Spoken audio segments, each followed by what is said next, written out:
다음에 더 중요한 게 있습니다. 거기 블랙박스 바로 위에 두 번째 줄 보시면 가로 있죠? 이게 중요한 거예요. 추가 자진 납부하지 않은 경우에도 적용되나?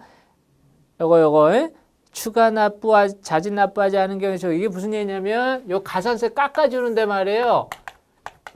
신고만 하면 깎아줘. 돈을 안 내도 신고만 하면 깎아준다는 얘기야. 이거 아주 중요하게 돼 있어요. 돈 안 내도 돼요.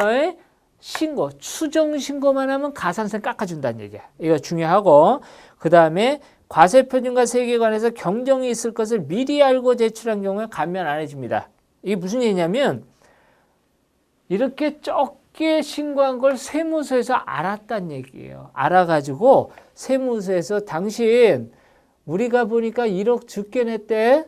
그러니까 빨리 1억 더 내세요. 이렇게 세무서에서 연락 왔다는 거죠. 연락 오고 나서 내면 안 깎아준다는 얘기예요. 세무서에서 알았잖아. 무슨 내가 적게 낸 거. 이렇게. 그래서 이거 꼭 아시고, 특히 중요한 게 뭐라고요? 수정신고 중요합니다. 어차피 수정신고만 하면 뒤에 있는 경정청구라 이런 거 똑같아요. 수정신고의 조건 3가지가 있죠. 애초에 제대로 신고해야 된다. 적게 신고해야 된다. 그 다음 뭐예요? 세무서에서 우리 집에 거기서 도착하기 전까지 할 수 있다. 그 다음에 어떻게 됩니까? 이렇게 하면 가산세를 깎아주는데 가산세 깎아줄 때 신고만 하면 된다. 납부는 안 해도 된다. 단 세무서에 미리 걸렸을 때는 안 깎아준다. 그죠? 그렇게 보시고, 그 다음에 가세 감면되는 율 50, 20, 10% 꼭 암기하시고, 그 다음에 이번에 경정청구 있어요. 경정청구는 뭐예요? 애초에 너무 많이 냈다는 거죠? 많이 냈다는 거야. 그래서 경정청구도 조건이 보시면 첫째 줄에 납세자가 스스로 과다하게 과표를 신고했다. 그죠? 그러면 과다에 납부한 세액을 환급받을 수 있다. 경정청구도 조건은 똑같습니다. 똑같아요. 그래서 오른쪽 보시면 돌려받는 것에 일반적으로 2개 있죠. 일반 경정청구 있어요. 역시 조건이 3가지입니다. 외우셔야 돼. 첫 번째, 과세표준신고서를 법정신고기관에 제출했다. 뭐예요? 애초에 제대로 신고해야죠. 경정청구 하려면. 두 번째, 과다 신고한 자다. 우리 왼쪽 페이지에 수정신고하고 똑같잖아요. 여기까지. 수정신고도 애초에 제대로 신고해야 된다. 수정신고는 과소신고다. 근데 일반 경정청구는 애초에 제대로 신고했다. 그 다음 뭐예요? 과다 신고다. 마지막 뭐예요? 언제까지 할 수 있냐잖아. 법정 신고 기한이 지난 후 5년 이내에 경정청구할 수 있습니다. 이게 다르죠? 수정신고는 어땠어요? 수정신고는 우리 집에 고지서가 도착하기 전까지, 그죠? 통지하기 전까지 수정신고할 수 있었는데 경정청구는 5년 이내가 되겠습니다. 꼭 외우셔야 돼. 그래서 수정신고와 경정청구의 차이점을 딱 보셔야 돼. 조건 3개잖아, 그죠? 3개의 차이점을 딱딱 보시고, 그 다음에 경정청구에서 후발적 사유로 인한 경정청구가 있어요. 이게 무슨 얘기냐면 일반 경정청구는 돌려받는 거잖아요, 그죠? 돌려받는 건데 내가 더 내가지고 돌려받는 건데 5년이란 말이야. 그 5년이 지나면 못 돌려받는다는 문제가 생기잖아요. 그래서 나온 게 후발적 사유라는 거야. 보통 이제 후발적 사유는 소송 같은 게 조세 소송이 걸리면 소송이 5년 이상 걸릴 수 있단 말이에요. 소송이 5년 이상 걸리면 못 돌려받잖아요. 그래서 소송으로서 5년이 지난 사람을 구제해 주려고 나온 게 후발적 사유야. 역시 조건이 있습니다. 과세표준 신고서를 법정 신고기한까지 제출한 자. 이거 당연하죠? 계속 이거 나오잖아요. 이게 첫 번째 조건이야, 무조건. 그런데 후발적 사유에서 중요한 건 2번째입니다. 또는 이게 중요한 거야. 법정 신고기한 내에 과세표준 신고서를 제출하지 아니하였더라. 원래 이게 신고기한 이내에 제출 안 하면 경정청구 못 하는 거잖아요. 예외가 나오는 거야. 안 해도 과표와 세액을 결정받은 자는 후발적 사유에 의한 경정청구를 할 수 있습니다. 그래서 거기 또는에서 법정 신고기한 내 과세표준 신고서를 제출하지 아니하였더라도 과표와 세액을 결정받은 자, 요 또는에서 뒤에 나온 요게 유일하게 후발적 사유에 의한 경정청구만 있다. 이거 중요합니다. 이제 우리 시험에 나올 때는 그 또는에서 뒤에 나와 있는 게 지문의 시험에 나올 때 수정신고나 일반 경정청구 뒤에다가 또는을 붙여가지고 보기가 나온다고. 함정을 파는 거죠. 그래서 꼭 조심하시기 바랍니다. 이렇게 돼 있고요. 그러면 이 후발적 사유는 언제까지 할 수 있느냐? 거기 보시면 세 번째 줄, 그 사유가 발생해서 안 날로부터 3개월 이내에 할 수 있습니다. 일반 경정청구는 5년이잖아요. 그죠? 근데 후발적 사유는 소송 같은 거라 그랬죠. 그래서 소송의 판결이 나면 판결된 날로부터 3개월 이내에 경정청구할 수 있어요. 그러니까 우리 두 개 봤네. 후발적에서 중요한 게 뭐라고요? 또는 해서 뒤에 있는 거 하나. 그 다음에 3개월 이내다. 그러니까 일반 경정청구 5년과 후발적 3개월. 헷갈리면 안 되겠어요. 이제 시험 문제 나올 때는 일반 경정청구 5년을 3년으로 바꾸고 3개월을 5개월로 이렇게 바꿔가지고 내면 잘못 외우면 이게 헷갈리니까 이거 꼭 조심하시기 바랍니다. 이렇게 보시면 되겠어요. 그 다음 답번에 기한 후 신고라는 게 있어요. 기한 후 신고 뭐냐면 예를 얘기합니다. 여기 7월 1일 날 이렇게 신고한 사람이 이때 신고를 안 했기 때문에 수정 신고도 못하고 경정 청구도 못하잖아요. 그럼 이거 어떻게 할 거냐 이거지. 얘가 누구예요? 얘가 이 기한, 이게 신고 기한이잖아. 얘가 기한이 지난 후에 신고한 사람이잖아요. 얘가 구제해 줘야죠. 얘도 구제해 줘야. 이게 기한 후 신고야. 이 사람 기한이 지난 후에 신고했잖아. 거기 보시면 법정 신고기한까지 과세표준 신고서를 제출하지 아니한 자. 이 사람이죠. 이게 법정 신고기한이잖아. 이때 안 했잖아요. 이때 했잖아. 구제해 줘야지. 아니한 자도 관할 세무서장이 세법에 따라 해당 국세의 과세표준과 세액을 결정하여 통지하기 전까지 기한을 신고한다. 지금 무슨 얘기냐면 이 양반이 지금 7월 1일 날 신고를 했는데 신고를 갖다가 1억 한 거예요. 그런데 진짜는 2억이야.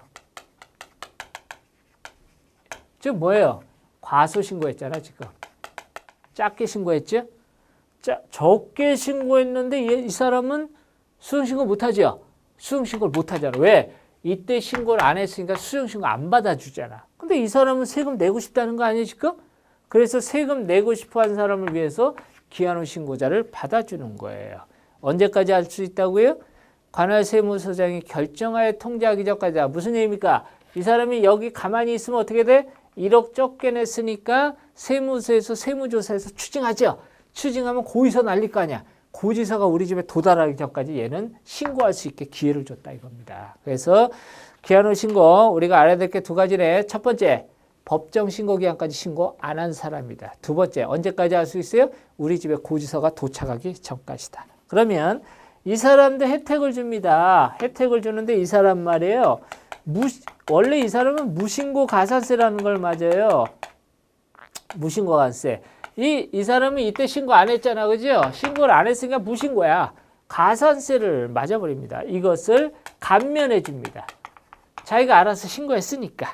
그래서 여기 보시면 두 번째 단락에 법정 신고 기한 지난 후 한 달 이내에 기한을 신고하면 무신고 가산세 50% 감면. 1개월 초가 6개월 이내면 20% 감면이 되겠습니다. 20% 감면.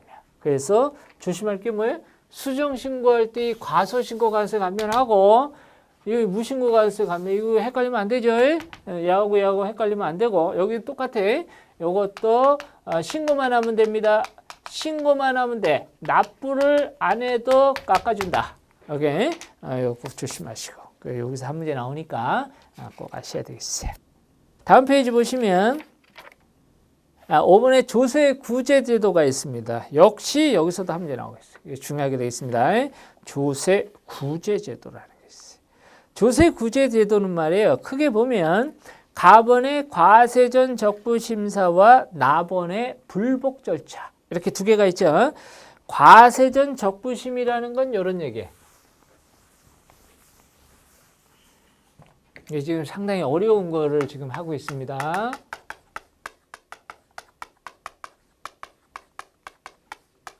네. 과세전 적부심사 이런 말이 있죠. 이 과세라는 건 세금을 과세한다는 얘기죠. 세금을 과세하기 전에 이 전자기.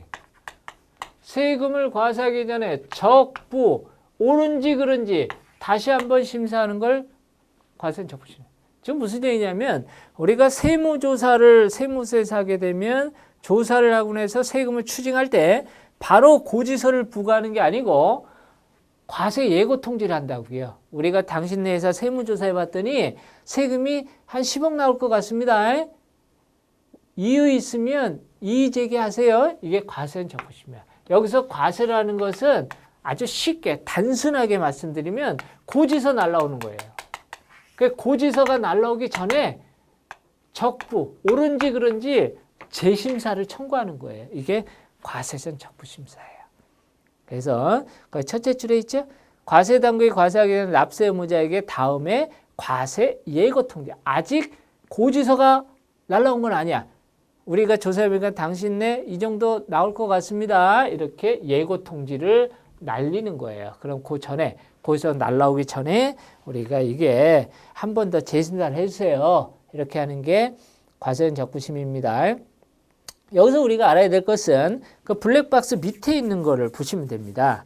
뭘 보냐면 과세 예고 통지를 받은 날로부터 30일 이내에 해당 세무서나 지방국세청장에게 하는 겁니다. 요거 알아야 돼요. 일단 30일 이내에 해야 된다는 거. 그 다음 누구한테 합니까? 세무서나 지방국세청에 합니다. 그리고 다음에 해당하는 경우에는 국세청장에게도 할 수가 있습니다. 그 31페이지에 나와 있는 건 세부적인 내용이니까 크게 암기할 필요는 없는데 혹시 모르니까 거기 동그라미 4번에 청구 금액이 10억 이상일 때 이것만 좀 기억해주세요. 즉 청구 금액이 10억이라는 건 뭐예요? 세무서하고 나하고 문제가 생긴 금액이 10억이 넘는다는 거잖아요. 그럼 굉장히 의견 차이가 큰 거 아니에요. 이렇게 의견 차이가 큰 거는 원래는 관할세무서나 지방국세청에만 할 수 있지만 지금 사건이 크잖아 이건. 이때는 국세청장에게도 할 수 있다는 거예요. 그래서 국세청장에게 청구할 수 있다는 의미 뭡니까? 10억이 넘어가면 세무서장한테도 할 수 있고 지방국세청장한테도 할 수 있고 국세청장한테도 할 수 있고 세 군데 중에 골라 잡을 수 있다는 얘기예요.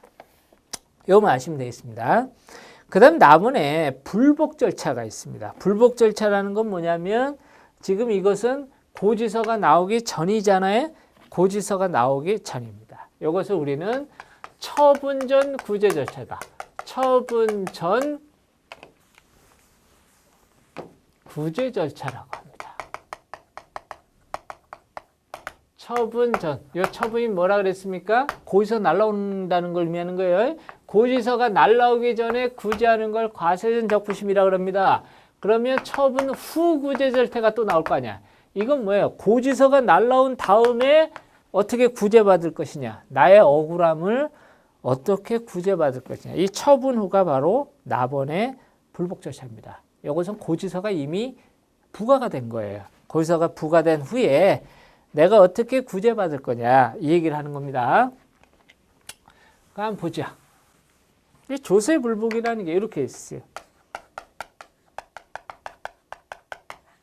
납세자가 있습니다. 이 납세자가 여기 이의신청이라는 게 있고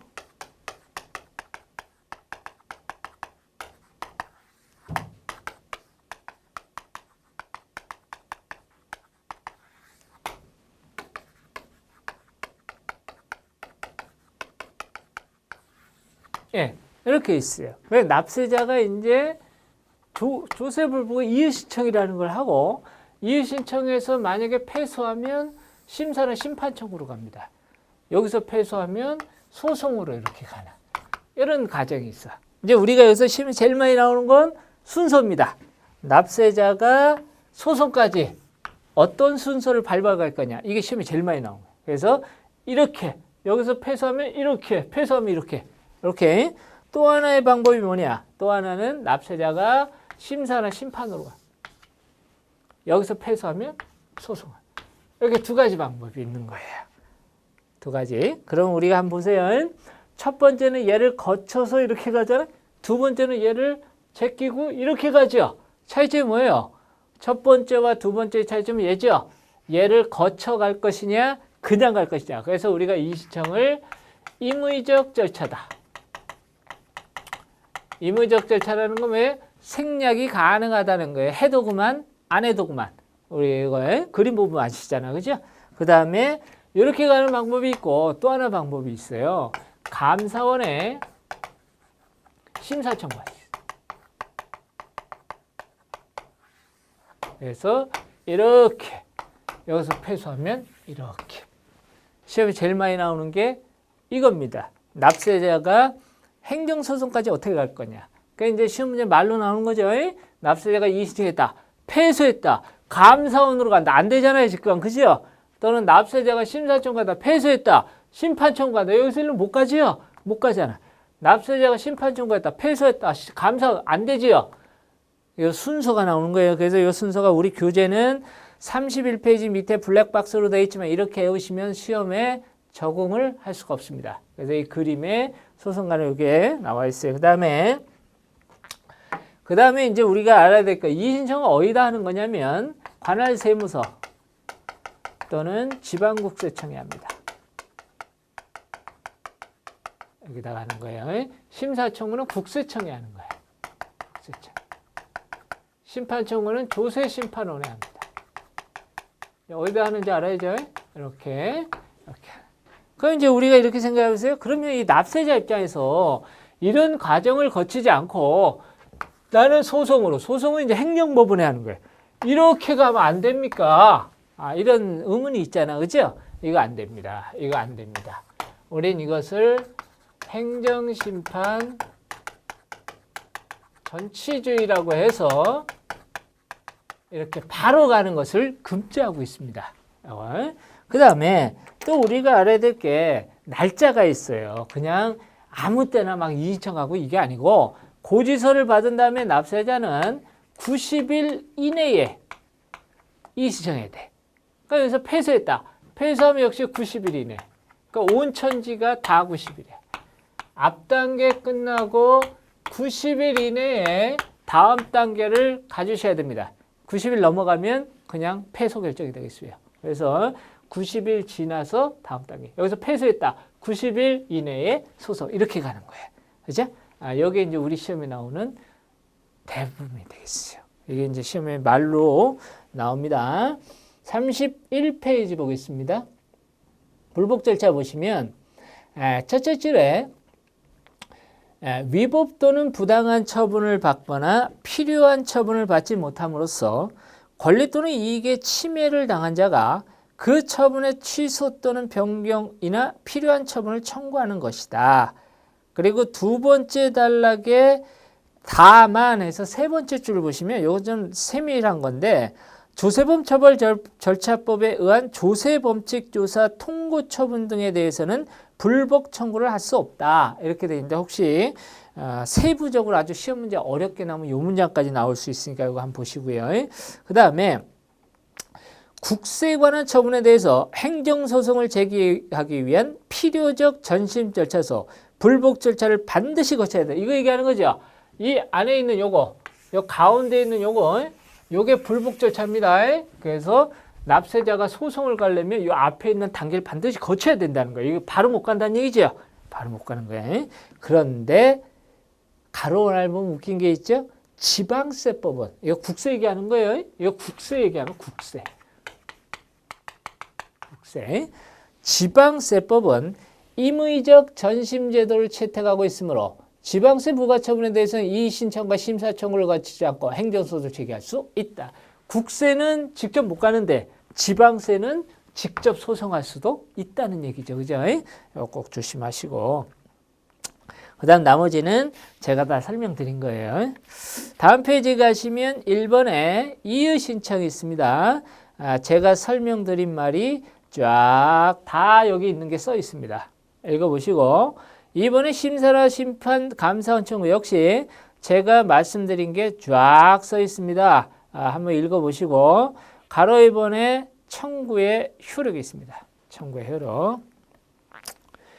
청구의 효력을 보시면요. 불복 청구는 세법에 특별한 규정이 있는 것을 제외하고 해당 처분의 집행에 효력을 미치지 않는다. 이런 어려운 말이 있네. 이게 무슨 얘기냐? 이런 얘기가 되겠어요. 이런 얘기가 되겠습니다. 만약에 말이에요. 제가 심판 청구를 했어요. 세금이 제가 생각하기에는 한 10억인데 국세청에서 20억이 과세가 된 거야. 너무 많이 과세가 됐어요. 그래서 불복 청구를 했어. 심판 청구했어. 근데 심판 청구를 해놨는데 가만히 보니까 내가 패소할 것 같아요. 그래서 내가 갖고 있는 재산을 제3자한테 다 빼돌렸어. 소송 중에. 그러면 국세청에서 승소를 한다 그래도 내 재산이 없으면 세금을 못 받잖아요. 그래서 재산을 빼돌리는 걸 방지하기 위해서 국가에서는 내가 소송을 하든 말든 국가는 내 재산을 압류해서 못 팔아먹게 다 잡아놓습니다. 이것을 해당 처분의 집행에 효력을 미치지 않는다. 이런 의미가 되겠어요. 즉 쉽게 얘기하면 뭐예요? 국세청은 내가 조세불복을 해도 국세청은 신경 안 쓰고 본인이 할 행동을 그대로 다 할 수 있다 이 말이에요. 그래서 여기서 우리는 하나만 외우시면 됩니다. 국세청은 모든 행동을 다 할 수 있습니다. 국세청이 못하는 거 하나만 암기하면 됩니다. 마지막 줄에 공매할 수 없다. 국세청은 모든 내가 조세불복을 하든 말든 이거 아무 개의치 않고 본인이 하고 싶은 거 다 할 수 있어. 유일하게 못하는 게 공매입니다. 공매가 뭐예요? 공매라는 것은 내 재산을 국세청에서 압류를 해가지고 자산관리공사에 남겨가지고 자산관리공사에서 팔아버리는 거야. 팔아가지고 그 판 돈으로 세금을 걷는 거예요. 근데 이렇게 팔면 안 되죠. 내가 소송해놨는데 만약에 내가 이기면 어떡할 겁니까? 벌써 딴 사람한테 팔면 안 되잖아. 그래서 파는 거는 안 되는 거예요. 파는 것 빼고 나머지는 다 할 수 있어요. 이것만 암기하시면 되겠습니다. 3번에 청구인의 권리가 있네요. 불복 청구를 하고자 하는 자는 변호사, 세무사, 세무사법에 의해 세무대리 업무에 등록한 공인의 계좌를 대리인으로 선임할 수 있다. 이 조세불복하는데 세금에 대한 전문 지식이 있어야 될 거 아니에요. 전문 지식이 없으면 할 수가 없잖아요. 그 전문 지식이 없으면 전문가한테 도움받을 수 있다면 당연한 게 되겠습니다. 4번에 결정의 효력이 있어요. 불복 청구에 대한 결정에 대해서 당사자가 일정한 청구기간 내 다음 신급에 불복 청구를 하지 않거나 일정한 제소기간 내 행정소송을 제기하지 않는 경우 그 결정은 확정된다. 뭔 얘기입니까? 납세자가 심판 청구했는데 패소했다는 얘기죠. 패소하면 이 사람이 할 수 있는 건 뭐예요? 90일 이내에 소송해야 되잖아요. 소송 안 한다는 얘기죠. 안 하면 그냥 패소가 결정된 거잖아요. 그죠? 이거 해야 되는데 저가 안 하면 그냥 승복하겠다는 얘기잖아요. 그런 얘기죠. 그 다음 5번에 행정소송의 제기가 있습니다. 이거죠, 행정소송. 그래서 어쩌고 저쩌고 있는데 행정소송의 제기가 있는데요. 거기 두 번째 줄 끝에 보시면 국세청에 대한 심사나 조세심판의 심판 청구에 대해 자료 보존 기간을 제외하고 청구를 받은 날로부터 90일 이내에 결정하도록 규정되어 있다. 이게 무슨 얘기냐면 납세자가 이렇게 심판 청구하잖아요. 그러면 조세심판원에다가 내 말이 맞는지 세무서 말이 맞는지 한번 결정을 내주세요. 이렇게 청구한 거잖아요. 그럼 조세심판에서 심사해야죠. 누구 말이 맞는지 심사해야 될까요? 그 심사기간이 90일이에요. 즉 90일 안에 내 말이 맞는지 세무서 말이 맞는지 결정해야 된다 이 말입니다. 이걸 우리가 결정기간이라고 그래요. 하지만 실무상 결정기간 내 결정이 완결되지 못하는 경우가 있는데 이 경우에는 결정 전이라도 행정소송을 제기할 수 있다. 행정소송은 심사나 심판 청구의 결정서를 받는 날 또는 결정기한 경과일로부터 90일 이내에 제기한다. 이게 뭔 얘기예요? 행정소송은 내가 이렇게 했는데 여기서 패소했다. 패소하면 90일에 청구할 수 있잖아요. 그런데 심사기간이 90일인데 90일 이내에 안 나올 수도 있어요. 예를 들어서 이런 얘기죠. 중요합니다. 내가 여기 심판 청구했어요. 그러면 여기가 90일입니다. 이날이 결정기간입니다. 이게 뭐라고요? 심사기간이잖아. 이때까지 결정을 해줘야죠. 근데 어떤 경우에 결정이 안 나와. 결정이 안 나오면 이겼는지 졌는지 모르지만 이날부터 90일 이내에 행정소송을 할 수 있다 이 말이에요.